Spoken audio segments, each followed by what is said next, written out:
दिनाच्या निमित्ताने मंचावरती उपस्थित असलेले सर्व मान्यवर, आदरणीय प्रवीण दादा, प्रदीप दादा, सर्वप्रथम आपले आभार मानतो की आपण मला इथं बोलवलं आणि इथं जमलेल्या माझ्या सगळ्याच बायोलॉजिकल बंधू भगिनींना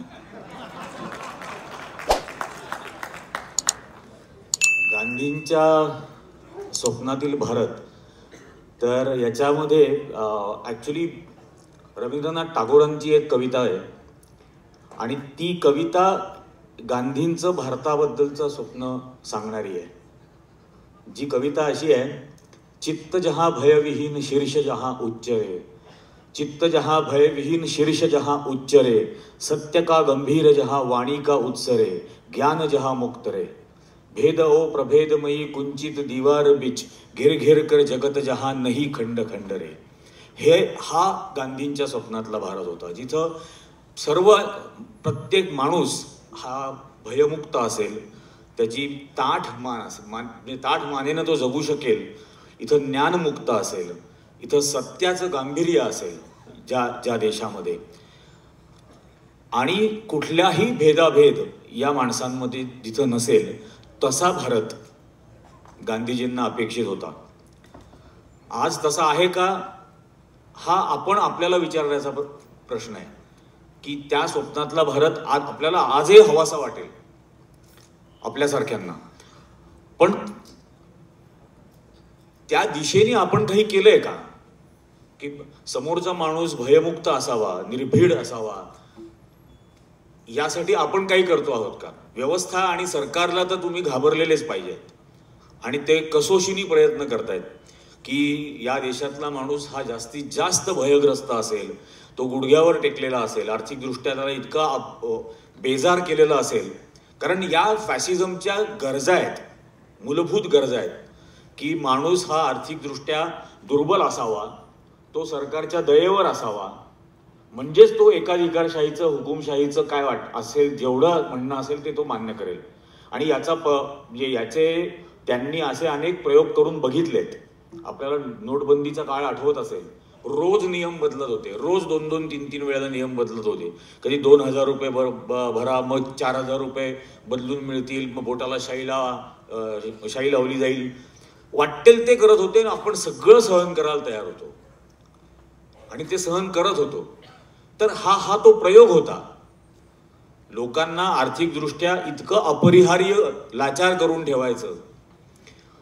आता आणि असे अनेक मार्ग, म्हणजे मगाशी जो उल्लेख झाला, जिथं न्यायमूर्तीचा खून होतो, न्यायाधीशाचा जिथं खून केला जातो, तिथं न्यायव्यवस्था घाबरवण्याचा प्रकार तर आहेच आहे. त्याचा जास्त गंभीर बाब ही आहे की न्यायव्यवस्था ज्यावेळेला घाबरलेली असेल, त्यावेळेला सामान्य माणसांनी न्याय कुठं मागायचा, त्याला न्याय देणार कोण? कारण गरिबाला न्याय मिळणारच नाही जर व्यवस्थाच घाबरलेली असेल तर, ती यंत्रणाच पूर्ण घाबरलेली असेल तर. आणि ते हे करण्यात यशस्वी ठरतायत. जास्तीत जास्त किसान आंदोलनाच्या वेळेला आपण सर्वांनीच त्यावेळेला पाहिलेलं होतं. मला महात्मा गांधी हे म्हणजे एक बाईट मला कोणीतरी पाठवली होती, प्रदीप दादाची बाईट होती, आणि गांधी या संभाजी ब्रिगेडच्या अधिवेशनामध्ये तुम्ही महात्मा गांधींबद्दल कसं काय घेताय असं, तर त्यांनी दिलेलं उत्तर खूप चांगलं होतं त्याच्यावरचं. आणि तो म्हणजे विशेष भाग हाच आहे की त्यात मला त्यांना एक गोष्ट या निमित्ताने सांगायची होती की मला असं वाटतं की गांधी हा एक अत्यंत आक्रमक नेता होता, इंटलेक्च्युअली अग्रेसिव्ह, आणि म्हणजे वाचाळ नव्हता सावरकरांसारखा, पण म्हणजे इंटलेक्च्युअल या अर्थाने तो अत्यंत आक्रमक होता. एक अतिशय उत्कृष्ट ऑब्झर्वर होता. म्हणजे मी पहिल्यांदा 2015 साली महात्मा गांधी भारतात परत आले होते 9 जानेवारी 1915ला, आणि त्याच्या आधी मी नरेंद्र मोदींच्या भ्रष्टाचारावरती एक मोठी कव्हर स्टोरी द वीक मॅगझिनमध्ये केली होती. आणि असं म्हणजे वातावरण सगळं झालेलं होतं. मोदींचं सरकार आलं, मी मुंबईच्या प्रेस क्लबमध्ये तर माझी टिंगल करत होते की तू एकटा येडा, तू मोदींच्या विरोधामध्ये बातमी करत होतास. आणि अर्थात माझा स्वभाव असेल किंवा प्रवृत्ती असेल की असं म्हणजे निराश होणं वगैरे असं काही मला होत नाही. तर त्यावेळेला मी मुंबई विद्यापीठामध्ये एक सायकोलॉजी डिपार्टमेंटला एक डॉक्टर विवेक बेलेकर आहेत, त्यांना भेटायला गेलो होतो. आणि मी त्यांना असं म्हटलं होतं की मला या निवडणुकीचं मानसशास्त्रीय विश्लेषण करून सांगा की लोकांनी या येड्याला कसं काय निवडलं. तर ते मला असं म्हटले की ही स्वातंत्र्य आंदोलनामध्ये आलेली जी मूल्य आहेत, जी गांधींनी आपल्याला दिली, ती सत्य असेल, अहिंसा असेल, प्रगती असेल, इक्वॅलिटी आहे, जस्टिस आहे, लोकशाही आहे, ही सगळी मूल्य ही फेमिनिन व्हॅल्यूज आहेत. आणि फेमिनिन व्हॅल्यूज या कधीच पराभूत करता येत नाहीत, कारण त्या प्रत्येकाला हव्या असतात, त्या बदनाम कराव्या लागतात. आणि म्हणून पहिले एक मोठी कॅम्पेन चालली इंडिया अगेन्स्ट करप्शनची, ज्यात या मूल्यांना बदनाम केलं गेलं. आणि बदनाम करून झाल्यानंतर एक मस्क्युलिन इमेज प्रोजेक्ट झाली, जी 56 इंच का सीना, लाल आंख दिखाएंगे, एक के बदले 10 सिर काट के लाएंगे वगैरे अशा पद्धतीची भाषा वापरायला लागली. आणि लोक तिकडे आकर्षित झाले, कारण ही सर्व मूल्य तर बदनाम झालेली होती. आता ही पराभूत करायची असेल तर सातत्याने पुन्हा त्या मूल्यांचा आग्रह धरावा लागेल, त्या फेमिनिन व्हॅल्यूजचा आग्रह अतिशय निग्रहाने धरायला लागेल. त्यासाठी खूप मोठी किंमत चुकवायला लागेल, कारण ही अत्यंत विध्वंसक अशी मनोवृत्ती असलेली सत्ता आता आलेली आहे. आणि अशाच पद्धतीची सत्ता ज्या वेळेला या देशामध्ये होती इंग्रजांच्या काळामध्ये, त्यावेळेला एक्झॅक्टली हीच फेमिनिन व्हॅल्यूज घेऊन महात्मा गांधी या देशाच्या स्वातंत्र्य आंदोलनाला दिशा देत होते. आणि जेव्हा लोकांना त्याचं महत्त्व कळत होतं, लोक त्याला स्वीकारत होते. मला एका काँग्रेसच्या अधिवेशनात शिबिरात बोलावलं होतं लोणावळ्याला, आणि तिथं आधी जी भाषणं चाललेली होती ती अशी एकदम रटाळ काँग्रेसकडे काय नाहीये, इतिहास आहे, परंपरा आहे, बलिदान आहे वगैरे वगैरे. मग त्यावेळेला मी त्यांना माझी सुरुवातच मी अशी केली होती की बा काँग्रेसकडे काय नाहीये हे मी सांगतो. इच्छा नावाचा भाग जो असतो तोच नाहीये. लढायची इच्छा असायला हवी, ती लढायची इच्छा दिसायला हवी. आणि ती जेव्हा दिसायला लागते त्यावेळेला लोक पाठीमागे येतात तुमच्या. आणि आदल्या दिवशी अशोक चव्हाण सोडून गेले होते, तर म्हटलं सगळ्यांचा असा समज आहे या पक्ष बदलणाऱ्यांचा, त्यांचा असा भ्रम आहे की त्यांच्या परिसरामध्ये ते म्हणजे काँग्रेस. म्हटलं 1885ला काँग्रेस स्थापन झाली, 1915ला गांधीजी भारतामध्ये आले. पहिले 30 वर्ष भारतातली काँग्रेस ही जिनांची काँग्रेस, टिळकांची काँग्रेस, गोखलेंची काँग्रेस अशीच ओळखली जात होती. गांधींनी आल्या ती लोकांची काँग्रेस करायला सुरुवात केली.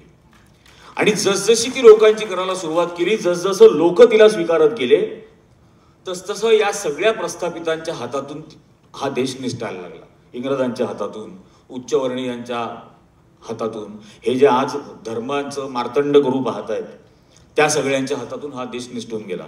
आणि तो लोकांच्या स्वीकारलेल्या काँग्रेसचा झाला. एक्झॅक्टली 2 वर्षापासून त्या शिबिरात मी असं म्हटलं होतं की एक्झॅक्टली 2 वर्षापासून हेच राहुल गांधी करतोय की पुन्हा एकदा ही लोकांची करायचा प्रयत्न करतोय. आणि ज्या वेळेला लोक तिला स्वीकारतील तेव्हा हे जे प्रस्थापित इथं सरंजाम निर्माण झालेले आहेत यांच्या हातातून कधी सुटून गेली सत्ता हे कळायचं पण नाही त्यांना. आज ही सर्वात मोठी गरज आहे की या पद्धतीने आपण लोकांच्यासाठी जाणार आहोत का. ही जी मूल्य आहेत, सत्य किंवा सत्याचा आग्रह, सत्याग्रह, हे सत्याग्रह आज आपण करायला तयार आहोत का. या देशातल्या सामान्य शेतकऱ्यांनी 13 महिने दिल्लीच्या सीमेवरती ठाण मांडलं आणि सत्याग्रह केला, सत्याचा आग्रह केला. आणि त्यांनी दाखवून दिलं की सत्याग्रह जर केला तर उन्मत्त झालेली सरकारला सुद्धा खाली झुकावं लागलं आणि मेरी तपश्चर्या में कमी रह गई असं बोलायला लागलं. ते कृषी कायदे मागे घ्यावे लागले. हे त्या सामान्य शेतकऱ्यांनी पुन्हा एकदा करून दाखवलं, त्याच महात्मा गांधींनी सांगितलेल्या मार्गावरून जात असताना. अहिंसेचा सुद्धा वापर कसा करणार हे समजायला, म्हणजे मगाशी चंद्रकांत दादांनी पण जे सांगितलं ते खूप महत्वाचं आहे की भ्याड माणसाच्या अहिंसेपेक्षा जास्त शूर माणसाने केलेली हिंसा ही जास्त प्रिय असेल. आपण ते शौर्य दाखवणार आहोत का. म्हणजे बदलापूर सारख्या घटना घडतात आणि मेणबत्त्या घेऊन फिरतात, मेणबत्त्याने पेटवा, त्या बलात्काराला पेटवा, हे होऊच कसं शकतं या महाराष्ट्रात? हे करण्याची हिंमत कशी होऊ शकते कोणाची तरी? आणि मग त्याची समर्थन त्या महिला पत्रकाराला, तो कोण फालतू उन्मत्त राजकारणी तिथला, तो म्हणतो तुझ्यावर बलात्कार झाल्यासारखी बातम्या तू करतेस, झोडा काढून मारायला पाहिजे होता. हे होतंय इथं. आणि हा अशा पद्धतीने त्या गांधींच्या स्वप्नातला भारत होणार आहे का? चित्त जहा भयविहीन शीर्ष जहा उच्चरे. हे कसं शक्य आहे? या प्रत्येक गोष्टीचा आपण विचार करणार आहोत का? मिठाचा सत्याग्रह झाला कसा होता? का बरं झाला होता? मिठावरती कर लावला म्हणून सत्याग्रह केला. अख्खा देश उभा राहिला त्याच्या विरोधात. आता प्रत्येक गोष्टीवर जीएसटी लावलाय ना, आणि कोणी यासाठी कोणी आंदोलन करायला तयार नाही. प्रत्येक गोष्टीवर सकाळी उठल्यापासून आपण वापरत असलेल्या वस्तूंचा विचार करून पहा. प्रत्येक गोष्टीवर आपण टॅक्स देतो.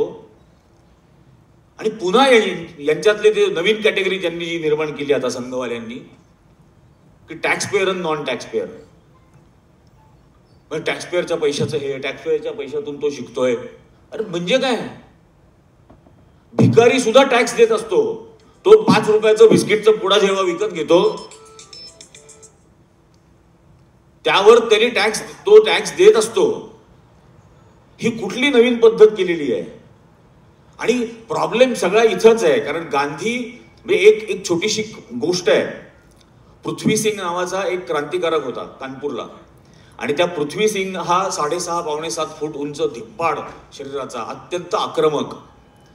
आणि त्याला तुरुंगात ठेवलं, अटक करून त्याला तुरुंगात टाकलं. तुरुंगात टाकल्यानंतर तो आजूबाजूच्या कैद्यांना तुरुंगातल्या त्याच्या बोलण्यानी, त्याच्या आक्रमकतेने इतकं पेटवून द्यायचा की ते त्या तुरुंगामध्ये असलेल्या अधिकाऱ्यांवरती हल्ले करायचे.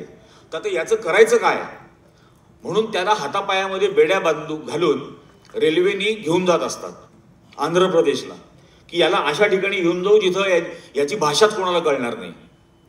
आणि त्या आंध्र प्रदेशला नेत असताना रात्रीच्या वेळेला ट्रेनमधून त्याला वाटतं की आपल्या बरोबरचे सैनिक थोडे पेंगुळले, तर तो उडी मारतो ट्रेनमधून.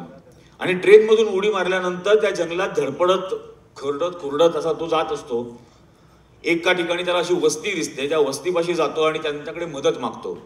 तर त्यांना काही कळत नाही हा काय बोलतोय. हा हातापाया पडतो, पण त्यांना इतकी भीती वाटते की हा इतका धिप्पाड माणूस, कैद्याचे कपडे घातलेले आहेत, हातापायात बेड्या आहेत, रक्तबंबाळ झालेला आहे, हा नक्की कोणतरी दरोडेखोर असणार. त्याच्या भानगडीत पडतच नाही त्याला मदत करायच्या. त्याचा पाठलाग करत पाठीमागून ते जवान येतात, सैनिक, आणि त्याला बेदम मारहाण करायला सुरुवात करतात तिथंच, गावातच तिथं. आणि तो जीवाच्या आकांताने ओरडत असतो, मदत मागत असतो, कोणाला काही कळत नसतं. हा काय, सगळं गाव असं भेदरल्यासारखं पाहत असतं. आणि अचानक तो ओरडतो, महात्मा गांधी की जय. आणि वीज चमकावी तसं ते गाव जागं होतं. त्या माणसाची ओळख पटते, अख्ख्या गावाला कळतं हा कोण आहे. आणि सगळं गाव त्या जवानांवरती तुटून पडतं. त्याची मुक्तता करतात, त्याच्या हातापायातल्या बेऱ्या तोडतात, त्याला कपडे नवीन देतात, त्याला दुसऱ्या गावापर्यंत सोडायला जातात. कारण हे नाव या देशामधले जात, धर्म, पंथ, लिंग, भाषा, प्रत्येक भेदाभेदाच्या पलीकडे जाणारं हे नाव आहे. म्हणून हत्या सुद्धा याच नावाच्या होतात. आणि हा आत्ताच्याही व्यवस्थेचा हा सर्वात मोठा प्रॉब्लेम आहे. का राहुल गांधींचीच टिंगल टवाळी केली जाते, का त्यांनाच ट्रोल केलं जातं? कारण हे नाव एक दिवशी सगळ्या भेदांच्या पलीकडे जाईल हे भय जे बसलेलं आहे रेशीम बागेच्या मनात, त्यामुळे हा इतका मोठ्या प्रमाणावरचा द्वेष केला जातोय. चरखा म्हणजे तुमच्यापैकी कोणी चालवून पाहिलाय की नाही मला माहित नाही, पण चरखा शिकावा अशी गोष्ट आहे. आम्ही आमच्याकडे तो एक चरखा क्लब पण चालवतो नाशिकला. म्हणजे 2 हातांचं कॉर्डिनेशन इतकं अद्भुत ठेवायला लागतं. तुमचा उजवा आणि डावा मेंदू दोन्हीही सक्रिय होतात, ऍक्टिव्हेट होतात. त्याचे अनेक हजार फायदे मिळतात. मेडिटेशनच्या अवस्थेत तुम्ही जाता ते सगळं करत असताना. कॉन्सन्ट्रेशन प्रचंड वाढतं, स्मरणशक्ती प्रचंड वाढते. आणि ही गोष्ट या देशातल्या सामान्य माणसाच्या हातात दिली आणि त्याला सांगितलं तुझं सूत तू कात, त्या कातलेल्या सुताचा कापड तू बनव, आणि त्याला एम्पॉवरमेंटची फिलिंग दिली की हे सगळं करून तू इंग्रजांची सत्ता उलथवणार आहेस. ही जी फिलिंग त्या माणसाच्या मनामध्ये देणं आहे, त्याच्यातून जी एम्पॉवरमेंट केलेली आहे, त्याच्यातून महिलांचा जो सहभाग वाढवला या देशाच्या स्वातंत्र्य आंदोलनामध्ये, सर्वात जास्त सहभाग महात्मा गांधींमुळे महिलांचा याच्यामध्ये झाला. तर ही अशी एम्पॉवरमेंट देणारी लिडरशिप आज आपल्याला दिसते का राजकारणात, प्रचलित राजकारणात? म्हणजे मी प्रवीण दादा किंवा हे तर आहेत, त्यात काहीच शंका नाही, पण प्रचलित राजकारणामध्ये असं एम्पॉवर लोकांना करणारी नेतृत्व आहे का, दिसत असतं का आपल्याला? आणि त्यांनी तशी पिढीच्या पिढ्या घडवल्या ते करणाऱ्या. पंडित नेहरूंचं मुख्यमंत्र्यांना दर आठवड्याला ते पत्र पाठवायचे, त्याचे 48 खंड आहेत. आणि तुमच्या राज्यामध्ये काय करायला हवं, या देशाच्या प्रगतीसाठी जग कुठे चाललेलं आहे, हे सगळं ते दर आठवड्याला मुख्यमंत्र्यांना लिहायचंय. या माणसाला लिहिता वाचता तरी येतं की नाही माहित नाही. टेलिप्रॉम्प्टरवरचं वाचतो, पण ते फोनेटिक मधलं इंग्लिश असतं. आणि आज हा खूप महत्वाचा विचार करण्याची गरज आहे की महात्मा गांधींच्या मार्गाने जर का आपण चाललो तरच या देशाची प्रगती होऊ शकते. आणि म्हणून ते बदनाम करायचंय, ते बदनाम करण्याचे प्रयत्न RSS कडून, भाजप कडून सातत्याने केले जातात. कारण त्यांचा संपूर्ण अजेंडा सुरुवातीपासून, स्थापनेपासून हा डिव्हिजन्स क्रिएट करण्याचा आहे. जाती जातीत डिव्हिजन्स करायचे आहेत, धर्माधर्मात डिव्हिजन्स करायचे आहेत. म्हणजे आपण आधी तेही म्हटलं की शिक्षित अशिक्षित, गरीब श्रीमंत, टॅक्सपेयर नॉन टॅक्सपेयर, स्त्री पुरुष, हे प्रत्येक भेदाभेद ज्यांना निर्माण करायचा आहे त्यांना गांधी सहन होऊच शकत नाही. तुम्ही म्हटलं गांधींना त्यांनी प्रातस्मरणीय केलं, पण त्यांचं गांधींच्या मृतदेहावर प्रेम आहे, गांधींच्या जीवनावर त्यांचं प्रेम नाही आहे, त्यांच्या मरणावर त्यांचं प्रेम आहे, आयुष्यावर नाही. गांधींनी सांगितलेल्या एकाही मार्गाचा अवलंब कोणी करताना दिसतं का? गांधीजी स्वच्छतेचं प्रतीक करून ठेवलं, आता यांनी करायचा प्रयत्न केलाय की फक्त स्वच्छतेपुरतं गांधीजींना लिमिटेड करून ठेवायचं. सत्य, एक दिवस मोदींनी सत्य बोलून दाखवावं, एक दिवस. किती का थापा मारे ना, काय काय लाल किल्ल्यावरून भाषण. आपण खरंच हा विचार केला पाहिजे की या देशाचं नेतृत्व काय होतं आणि आता कुठे आलंय. इतक्या थिल्लरपणावरती महिलांच्या सुरक्षेबद्दल बोलतो, काय अवस्था आहे. 14-15 महिने झाले मणिपूर जळतंय, 15 महिने. 3 मेला गेल्या वर्षी सुरुवात झालेली होती, आणि त्याच्यानंतर हा महिलांचा सन्मान केला पाहिजे. म्हणजे मुळात पहिल्यांदा त्या विनेश फोगाटच्या बाबतीमध्ये जो गुन्हा केला, हा फक्त म्हणजे विनेश फोगाटला फसवलं नाहीये, हा सगळ्या देशाच्या विरोधात केलेला गुन्हा आहे. 100 ग्रॅम वजन जर जास्त आहे तर तिला नका पाठवू वजन करायला. आजारी म्हणून जाहीर करायचं होतं की नाही खेळणार सामना, निदान सिल्वर मेडल तरी भारताला मिळालं असतं. पण सिल्वर मेडल जर मिळालं असतं तर लाल किल्ल्यावर बसवावं लागलं असतं तिला, आणि तिचं तोंड बघवायची सुद्धा याची हिंमत झाली नसती. कारण या देशाची नवीन संसदेचं उद्घाटन होत असताना या कुस्तीगिरांना पायदळी तोडवलं जात होतं, एक्झॅक्टली बाहेर तिथे. मग कुठल्या तोंडाने तिच्याकडे पाहिलं असतं याने? त्यामुळे ती लाल किल्ल्यावर येऊ नये म्हणून एवढं मोठं षडयंत्र. काल मला एकाने फोन करून सांगितलं, नॅशनल इन्शुरन्समध्ये तो कर्मचारी आहे, हा जो डॉक्टर पारडीवाला आहे, हा ऑलिम्पिकला जाण्याच्या आधी 50 कोटी रुपयाचा इन्शुरन्स काढायला तिथे गेला होता. आणि मला भीती वाटते म्हणून मला इन्शुरन्स 50 कोटीचा काढायचा असं तो तिथं बोलला, आणि तो होऊ नाही शकला. नॅशनल इन्शुरन्सने नकार दिला की आम्ही नाही करू शकत असे परदेशासाठीचे इन्शुरन्स. काय भीती होती त्या पारडीवाला डॉक्टरला, काय भीती होती की त्याला 50 कोटीचा इन्शुरन्स काढावासा वाटला 20 दिवस आधी ऑलिम्पिकच्या. हे 100% षडयंत्र आहे तिच्या विरोधात केलेलं. 2 गुजरातचे खेळाडू 2 आणि त्याला निधी किती 656 कोटी त्या एका राज्याला खेळण्यासाठी. हा संपूर्ण जो प्रॉब्लेम झालेला आहे गेल्या 10 वर्षापासून, याचा खरोखर गांभीर्याने विचार करायची गरज आहे. इतक्या प्रचंड मोठ्या प्रमाणामध्ये बेरोजगारी असताना सुद्धा या देशाचा पंतप्रधान ती दूर व्हावी म्हणून काही करतो का, काही बोलतो का? काय एवढं मोठं प्रमाण आहे बेरोजगारीचं आज? कारण अभिमानानेच जो माणूस सांगतो की 35 वर्ष मी भिक्षा मागितली आणि खाल्लं, ज्याला स्वकष्टाने खाण्याची सवयच नाहीये, तो काय रोजगार देणार तुम्हाला? अशक्य आहे ना, केवळ अशक्य आहे. त्यांनी फुकटच खाल्लं आयुष्यभर, तो कसं काय रोजगार निर्मिती करू शकतो? इम्पॉसिबल आहे.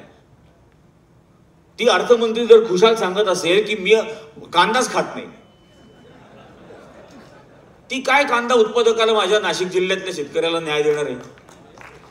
विषयच येत नाही हा.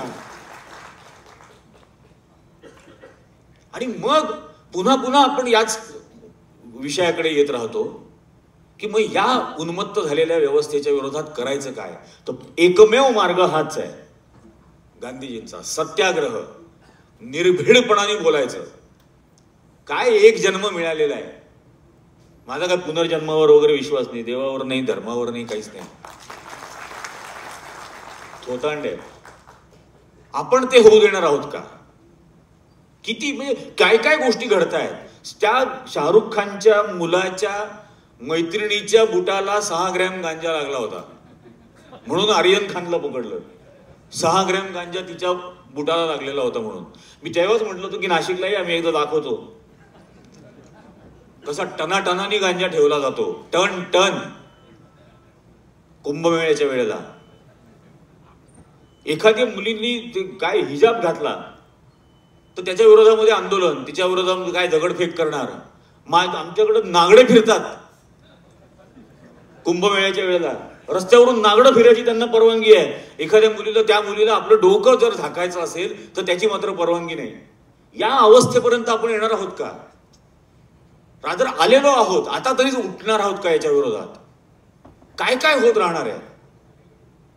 तो छपरी तडीपार पुण्यामध्ये येऊन भाषण करतो पवार साहेबांबद्दल, आणि काय भ्रष्टाचार का सरगना. अरे टिनपाट तू दिलं ना त्यांना पद्मविभूषण, हा बोलणार काय? आम्हाला भ्रष्टाचाराबद्दल बोलायचं नाही म्हणे, त्यांना बोलायचं नाही. तुम्ही केलं तर काय वाटेल ते चालणार? हा महाराष्ट्र आहे आणि या महाराष्ट्रामध्ये आमच्या ज्येष्ठांचा अनादर करण्याची आमची संस्कृती नाही. जर कोणी करणार असेल तर थोवड फोडून काढू द्यायचं. ही भाषा चालणारच नाही या देशात, या राज्यात. हाच महाराष्ट्र धर्म आहे, ही पद्धत आहे राज्यकर्त्यांची भाषा वापरायची. हा गृहमंत्री असताना संसदेमध्ये भाषण काय करत होता? 370 कलम ज्या दिवशी हटवलं त्या दिवशी फारुख अब्दुल्ला सभागृहात का नाही येत म्हणून विषय झाला, तेव्हा या देशाचा गृहमंत्री भाषा त्याची ऐका, कनपट्टी पे बंदूक लगा के लेके आऊं क्या उनको. ही भाषा देशाचा गृहमंत्री संसदेत वापरतो. ही काय पद्धत आहे? आणि अशा राज्यकर्त्यांच्या हातामध्ये आपण हा देश राहू देणार आहोत का? महाराष्ट्रात काय झालेलं आहे? महाराष्ट्राचं राजकारण इतक्या नीच पातळीला कधी गेलं होतं का? संताप यावा अशी परिस्थिती आहे सगळी. देवेंद्र फडणवीसनी लोकसभा निवडणुकीच्या वेळेला ते 2 अग्निवीर आहेतच त्यांच्या बरोबर.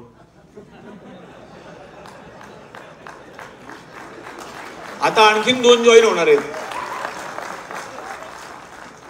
हो, फडणवीस आणि फडणवीसचे अग्निवीर आहेत सगळे. एकनाथ शिंदे, अजित पवार, आता राज ठाकरे त्याच्यात जॉईन होणार. आणि निदान त्या अग्निवीराला एकाला 4 वर्ष मिळतात, एका सैनिकाला. इथं चौघांना मिळून 1 वर्ष, 4 वर्ष. आणि होणारच आहे ते. लाडकी बहीण म्हणजे 26 तारखेला अर्थसंकल्प सादर करत असताना ही योजना आणली आणि 26 तारखेला GR निघाला. बजेट मंजूर झालेलं नसताना 26 तारखेलाच होर्डिंग पण लागले महाराष्ट्रात लाडकी बहीणचे. कोणालाच प्रश्न पडत नाही आपल्याला हे झालं कसं. म्हणजे मंदिर लीक होतं, संसद लीक होते, पेपर लीक होतात, बजेटही लीक. आधीच होर्डिंग तयार कसे झाले. आणि तिला 1500. तीर्थयात्रेला जाण्यासाठी 20,000 रुपये नागरिकांना म्हणजे मला तीर्थयात्रेला पाठवण्यासाठी सरकार निवडून देतो.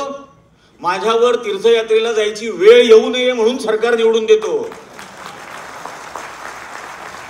हे काय, हे असे राज्य करते. आणि यांच्या भरोश्यावरती आपण काय काय करत असतो. मी एक मत देतो म्हणजे काय करतो, माझ्या आयुष्याची 5 वर्ष सोपवतो त्यांना, त्यांच्या हवाली करतो माझ्या आयुष्याची 5 वर्ष. आणि त्याचा तुम्ही असा खेळखंडोबा करणार की तिला 1500 रुपये देणार तिचाच भाऊ, त्याच लाडक्या बहिणीचा भाऊ, त्याला 8,000 रुपये. ती पण 12वी झाली, हा पण 12वी झाला, पण तिला 1500 याला 8,000. काय लॉजिक आहे याच्यात. पण या थराला या महाराष्ट्राचं राजकारण आलं कारण आपण तो जो मार्ग आहे सत्याग्रहाचा हा थांबवला, हा बंद केला. म्हणून पुन्हा पुन्हा सतत हेच सांगावं लागतंय की या सत्याचा आग्रह धरण्याची आपली तयारी आहे का, आणि वाटेल ती किंमत चुकवून त्या सत्याचा आग्रह धरणार का. हे खूप महत्वाचं आहे. मला ज्या वेळेला न्यायमूर्ती लोयांच्या भाची पहिल्यांदा भेटली, रडून रडून 3 तास मला सांगत होती ती. आणि मी तिला विचारलं की तू माझ्याशी बोलतेस हे तुझ्या घरच्यांना चालेल का. ती मला अजिबात नाही, ते सगळे इतके घाबरलेले आहेत. म्हटलं मग तू का सांगायला आलीस मला हे. तर म्हणे मला असं वाटतं की अशीच दुसरी एखादी घटना घडू नये. ही घटना जी घडलेली आहे या घटनेमुळे हा परिणाम झालेला होऊ शकतो की गरीब माणूस कधीही न्याय मागू शकणार नाही, आणि हे व्हायला नको म्हणून मी तुम्हाला भेटायला आले हे सगळं सांगते. हे त्या छोट्या मुलीला वाटत होतं. मी तिला म्हटलं तुझ्या जीवाला धोका झाला तर ती इतकी भाबडी होती, मी कराटे शिकते म्हणे. इतका भाबडेपणा आहे तिच्यात. म्हटलं तुझ्या मामांना खून केला, न्यायमूर्ती लोयांचा खून झाला, ते तुला काय असं हाताने फटके मारायला येणार आहेत का. तुला जर मारणारच असतील तर ते कुठल्याही पद्धतीने करू शकतात. पण ही आपली तयारी असायला हवी की ती किंमत मोजायला मी तयार आहे का. आणि 1 नंबरचे डरपोक आहेत ही लोक, हे पण लक्षात ठेवा. माझ्यावरती इथं फायरिंग झालं ही बातमी आल्यानंतर जे फ्लायओव्हरच्या अलीकडेच, आणि मला एवढंच वाटलं की असं काहीतरी घडलंय म्हणून मी उतरलो, मोटरसायकलवरती होतो मित्राच्या, आणि उलटा त्याच्या मागे धावलो. तर ते इतक्या सुसाट पळून गेले.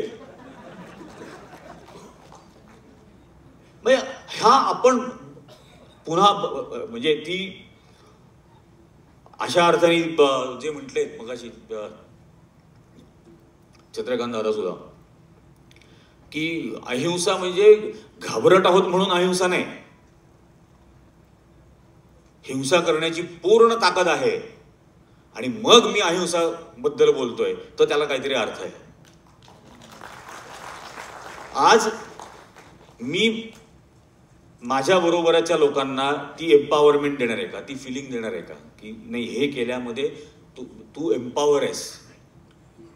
मला माझ्या माणसांना एम्पॉवर करता आलं पाहिजे, त्यांच्या मनातलं भय काढून टाकता आलं पाहिजे. हे जे गांधींनी केलं, सामान्य माणसाच्या मनातलं भय काढून टाकलं. विचार करा तुम्ही, 10, 12, 16 वर्षाची मुलं, हे स्वातंत्र्य, शिरीष कुमार नंदुरबारचा 16 वर्षाचा मुलगा छातीवर गोळी खायला तयार होतो. गंमत आहे. आपल्याला हे करता आलं पाहिजे. आणि त्याचा सर्वोत्तम मार्ग गांधी समजून घेणं. मला स्वतःला अनुभव आहे हा. महात्मा गांधी 15 साली भारतामध्ये आल्यानंतर, थँक्यू, ट्रेननी भारतभर फिरले आणि 2015ला त्याला 100 वर्ष होणार म्हणून मी असं ठरवलं की आपणही याच मार्गाने आता फिरायचं, एक्झॅक्टली त्याच रूटवरती, तसंच ट्रेनच्या 3rd क्लास कंपार्टमेंटने.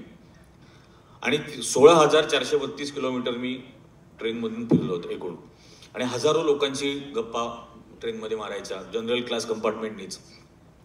मला इतके विलक्षण अनुभव आले.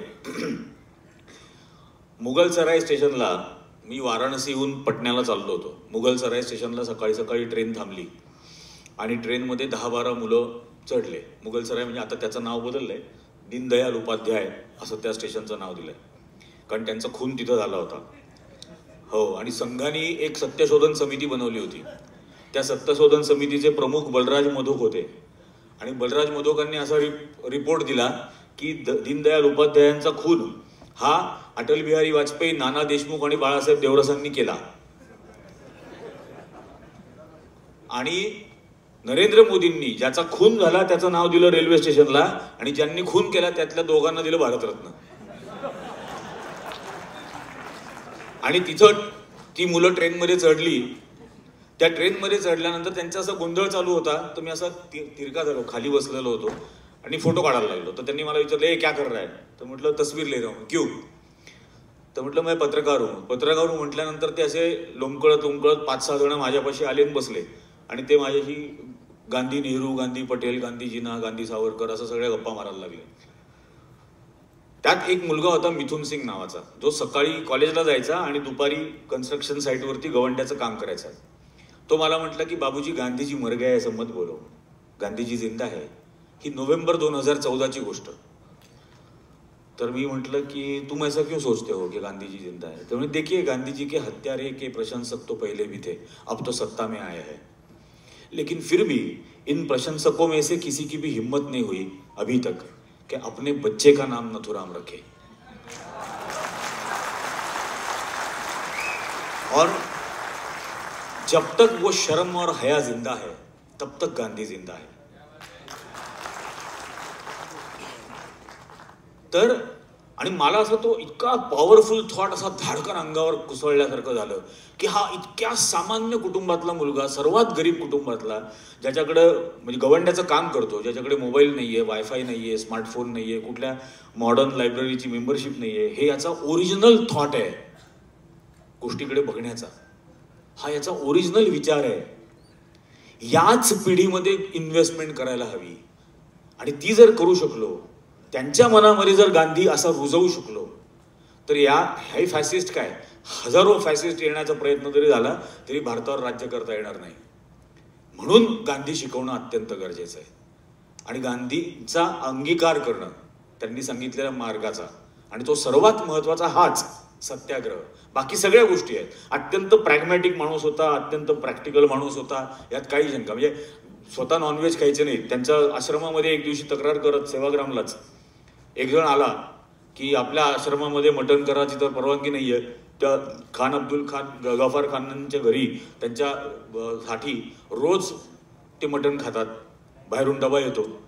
ते म्हणे हो, आपल्याकडे बनवायची परवानगी नाहीये, बाहेरून यायचं असेल तर काय हरकत आहे. तर हा जो प्रॅग्मॅटिझम आहे, हा प्रॅग्मॅटिझम सुद्धा आपल्याला आणायला पाहिजे. अत्यंत व्यवहार्य पद्धतीने गोष्टींकडे बघता आलं पाहिजे.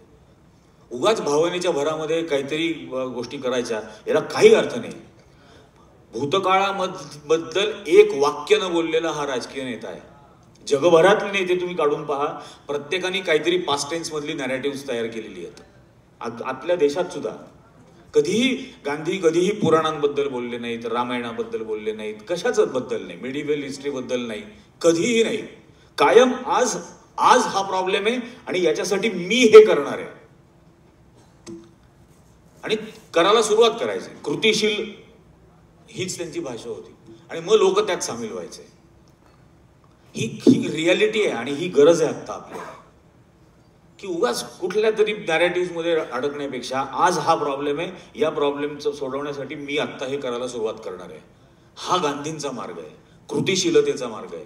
नुसतं तत्वज्ञान झाडणं हा प्रकार नाही. आता हे मगाशी मला सांगू होते, गोडसेवरती आता पिक्चर निघणार आहे, काढतील ना ते. सावरकरांवर काढलाच, गोडसेवर काढतील. सावरकरांचं पिक्चरचं तर मी ट्रेलर बघितलं आणि हादरूनच गेलो होतो की भगतसिंगांना प्रेरणा दिली, खुदीराम बोसला प्रेरणा दिली, आणि भगतसिंग यांच्याकडे गेला होता की मला तुमच्या पुस्तकाचं ट्रान्सलेशन करायचं आहे म्हणून, असा त्यात शॉट घातलाय. यांचं पुस्तक आलं 1909ला, भगतसिंगांचं वय होतं 2 वर्ष. यांच्या पुस्तकाचं भाषांतर करायला त्याला मातृभाषा पण येत नव्हती त्याची स्वतःची बोलता, आईच्या मांडीवरच बसलेला होता. कधी गेला होता भाषांतर करायला त्यांच्याकडे? काही. खुदीराम बोस 1908ला त्याला फाशी झाली होती. हे लोकांना माहिती झाली 1909ला पहिलं पुस्तक जेव्हा छापलं तेव्हा. तोपर्यंत लोकांना हे माहीतच नव्हते. कधी खुदीराम बोसला प्रेरणा दिली? काही थापा करणार का चित्रपटाच्या निमित्ताने? हे होणार नाही. गोडसेवरती कितीही चित्रपट काढा, काही फरक पडणार नाही. या देशाने नाकारलेलं आहे, नाकारलेलंच राहणार. अशा पद्धतीने गांधी संपूच शकत नाही, कधीही संपणार नाही, आणि आपण तो संपू द्यायचा नाही.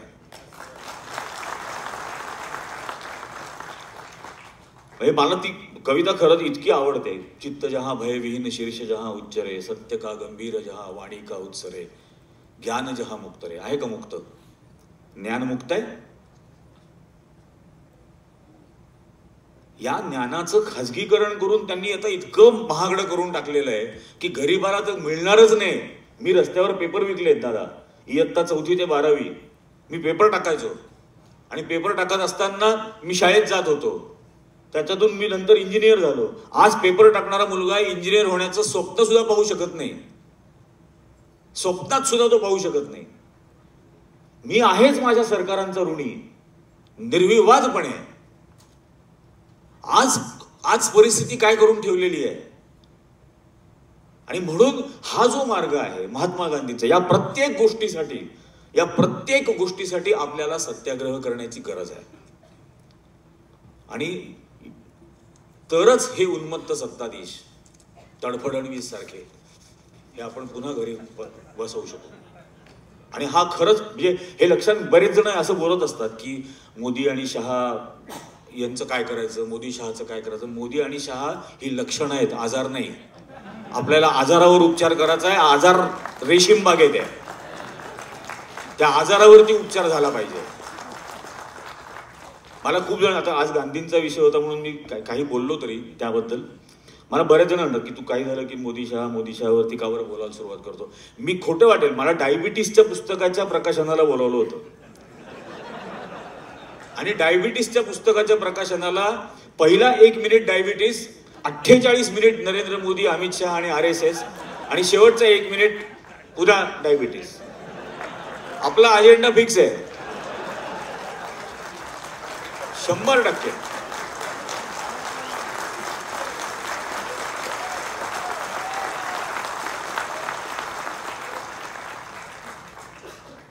संपवून टाकेल या देशाला हा RSS वाले, संपवून टाकतील, नाश करतील. हे होऊ द्यायचं नसेल तर ठामपणाने उभं राहावं लागेल, भांडावं लागेल, लढावं लागेल. आणि म्हणजे महात्मा गांधी हा आदर्श का फक्त भारत स्वतंत्र नाही झाला, भारताच्या स्वातंत्र्य आंदोलनाची प्रेरणा घेऊन 46 देश स्वतंत्र झाले त्यानंतरच्या 10 वर्षात, 47 ते 57 या वर्षात. उगाच त्यांना महात्मा म्हणत नाही. त्या दिवशी मला यांचा फोन आला होता की नथुराम आणि चंद्रकांत, आपला महात्मा गांधी यांच्याबद्दल काहीतरी लिहायचंय. माझा मित्र कालच मला म्हणत होता. मी म्हटलं माझ्या मनात एक शॉर्ट फिल्म आहे, शॉर्ट फिल्मची स्क्रिप्ट आहे की गांधीजी इंद्राला म्हणतात मला नथुरामला भेटायचंय. इंद्र म्हणतो मी स्वर्गाचा प्रमुख आहे, तो इथं नाही. संपला पिक्चर.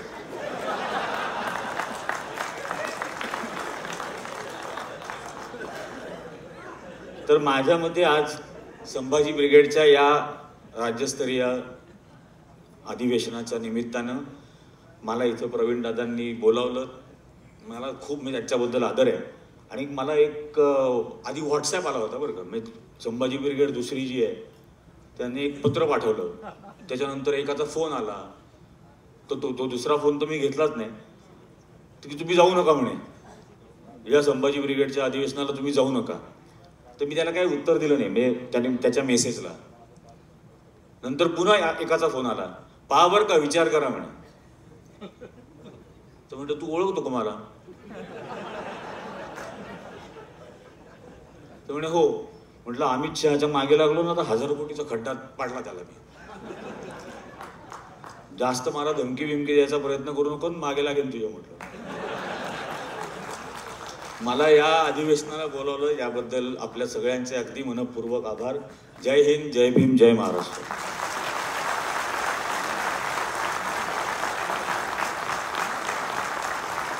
हॅलो, जरा जोरदार टाळ्यांच्या कडकडाटामध्ये आपण एकदा स्वागत करूया. सर, आपले विचार आमच्यासाठी प्रचंड प्रेरणादायी आहेत. आणि आपण जो मगाशी उल्लेख केला,